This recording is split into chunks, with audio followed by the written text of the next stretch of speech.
نصيحة على الماشي. تخيل إنك خلاص مش هتقول تاني قوم صلي قوم صلي. ابنك هيستنعي الأذان عشان يقوم لوحده.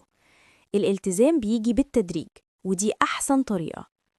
قبل ال7 سنين دورك هو القدوة، لازم يشوفوك بتصلي بانتظام. لما تسمع الأذان عرفوا إنه ده نداء من ربنا لينا، وإنه وقت الصلاة ده مقدس، يعني بنسيب كل حاجة ونروح نصلي.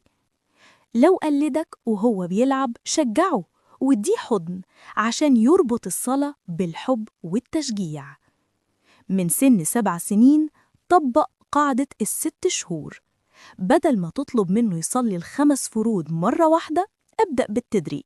اختار فرد واحد، خليه يختار هو فرد يكون مناسب لوقته وطاقته، زي الظهر أو العصر، وبلاش الفجر دلوقتي. الفرد ده هيلتزم بيه لمدة 6 شهور كاملة. ركز على التشجيع والدعم وخليك صبور. لما يخلص ال6 شهور بنجاح والتزام، لازم تعملوا له حفلة صغيرة وتكافئوه على إنجازه.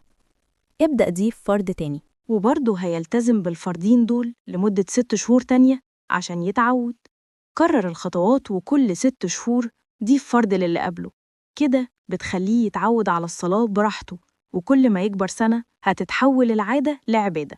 لايك وسبسكرايب للتربية الصح.